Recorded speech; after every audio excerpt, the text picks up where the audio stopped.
तो hey guys, welcome back to my channel. तो आज की वीडियो आप टाइटल देख के समझ गए होंगे वीडियो किस चीज के बारे में होने वाली है। तो मैंने फिर KTM RC 200 क्यों नहीं ली और ड्यूक 250 में लास्ट मोमेंट में क्यों चला गया।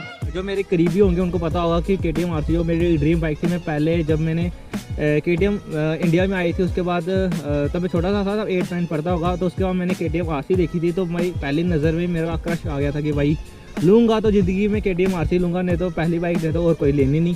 तो फिर मैंने काफ़ी वेट किया था KTM RC के लिए। तो फिर बाद में मैंने अपना प्लान सडनली KTM RC से शिफ्ट करके ड्यूक 250 पे क्यों चला गया, तो वो मैं आपको बताऊंगा कि मैंने KTM RC क्यों नहीं ली और ड्यूक 250 क्यों ली। तो भाई सबसे पहले बड़ा रीज़न होता है कि अगर आप KTM RC लेते हो तो आपको पता है ये एक फेयरिंग स्पोर्ट्स बाइक है। तो इसमें ये एक ही बंदे के लिए कंफर्टेबल होती है और सेकंड बंदा इसमें अनकंफर्टेबल ही होता है। तो मगर ड्यूक में ऐसा कुछ नहीं है। ड्यूक में आप आराम से 2 बंदे लॉन्ग राइड पे जा सकते हैं। बट KTM RC में आपको पता है पीछे वाला बंदा थोड़ा ज़्यादा अनकंफर्टेबल हो जाता है। आगे वाला तो चल ठीक रहता है, पीछे वाला थोड़ा ज़्यादा अनकंफर्टेबल हो जाता है। तो एक ये रीज़न भी था। तो पहला रीज़न तो आप समझ गए होंगे कि पीछे पिलियन की बहुत ज़्यादा दिक्कत होती है और घर वालों को अगर बिठाना होता है तो KTM RC में इतनी कंफर्टेबल नहीं है।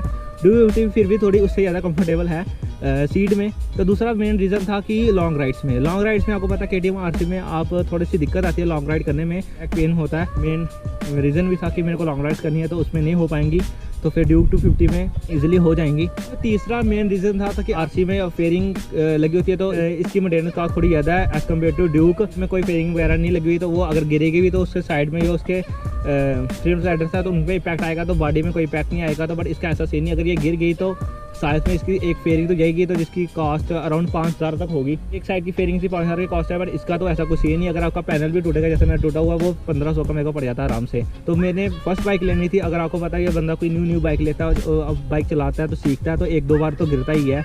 तो मैं इस पर भी 1-2 बार गिरा था, बट मैं खड़ी मेरे से बाइक गिर गई थी, तब संभली नहीं जाती थी मेरे से, क्योंकि मेरी फर्स्ट बाइक थी। तो थोड़ा एक्सपीरियंस मेरे को पहले बाइक में चलाई नहीं थी और ड्यूक 250 में आया था, तो मेरा एक्सपीरियंस थोड़ा कम था। तो वो चक्कर भी था। अगर ये लेता तो भाई तो इसमें अच्छा मोटा खर्चा आ जाता, तो उस चक्कर में फिर मैंने ये भी सोचा।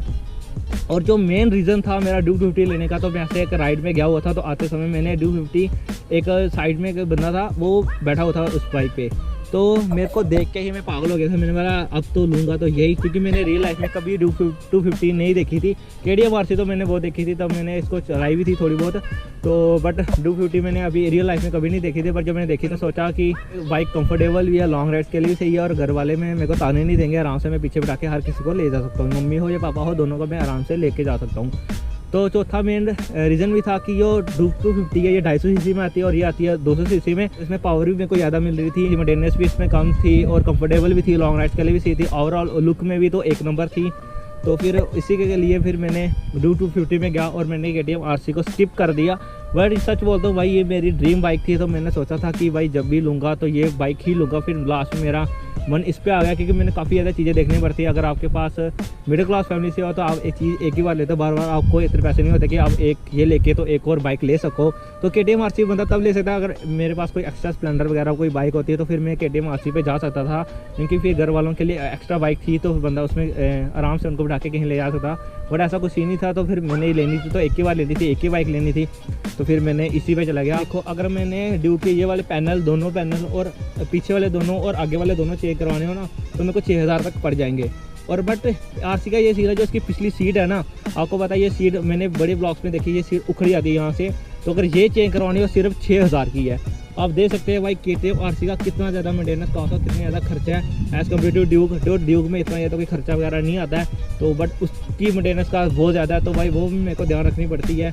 यही तो फिर कुछ आज की वीडियो, होप कि आपकी वीडियो को पसंद आई होगी। छोटी सी वीडियो थी, बट ये मैंने सोचा था कि एक बार आपको बताऊँ कि जो मेरे सब्सक्राइबर को भी थोड़ा जानना चाहिए कि KTM RC मैंने क्यों नहीं ली और ड्यूक क्यों ली। बंदों को पता होगा कि मेरी ड्रीम बाइक KTM RC थी, तो फिर बाद में मैंने चेक कर दी ड्यूक पे, तो बट ये रीज़न नहीं पता था कि मैंने ड्यूक क्यों ली।